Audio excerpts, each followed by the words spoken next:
2003 with colon cancer, but it was early stages, and they did surgery. It was removed, and they got it all. They were convinced they got it all, so I was good to go. And then in September of 2005, I had a CAT scan done, and they found more tumors in my lymph nodes, and it was they said it was stage 4, and that they recommended that I do heavy-duty chemo.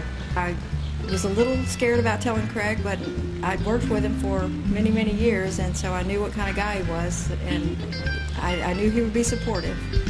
So when I went in to talk to him, the first thing he said was, "Regina, don't you worry about a thing. You take care of your health. You know, we keep you on the payroll. You keep your full salary. You keep your title. Everything stays in place. You know, you don't have to. If you feel like coming in that day, that's fine. If you don't, that's fine too. We will figure it out." And later on into the chemo, I did get a little. You know, you can't help but kind of worry a little bit.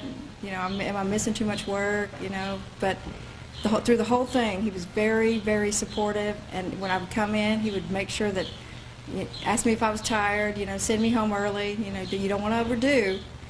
And I'm very, very thankful that I had Craig and Christy and Jeff and Gary all on my support team, because with that, you know, they just made it so easy and so simple.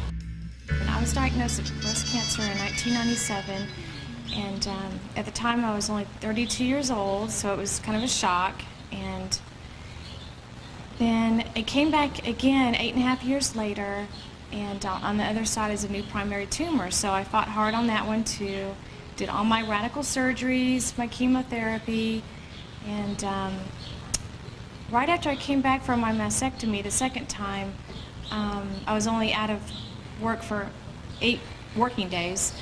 And when I came back, my boss that I was working for, he laid me off. So that was quite a shock, because you don't realize that could happen when you're going through cancer.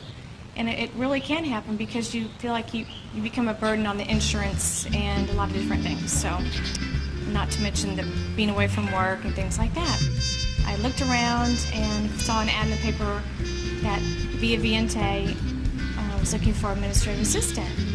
I had no idea what a Via Viente was, and so I decided it looked like a really good job, so I went back to my resume. They called me for an interview, came back, and I was real excited about it. And on the second interview, right before I thought that they were going to hire me, I had that feeling. I told them up front and honest that I was going through breast cancer treatment. I was right in the middle of it, and I just knew I had to do that, because that was a big major thing, and I was going to take time off of work, and there was going to be surgeries, things like that. So I was really concerned that they might not hire me, but in my heart I felt like, well, if they don't want me, I wouldn't want to work for them either.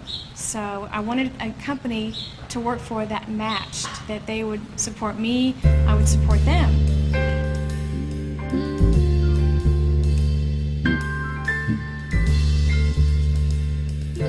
I almost left. Yeah, when I was sitting there waiting for Craig Keeland to come out to interview me, and the other girls to come out and interview me, I almost got up and walked away, because I was so insecure about it, thinking to myself, there's no way that they're going to hire me, because I have cancer. I'm right in the middle of treatment.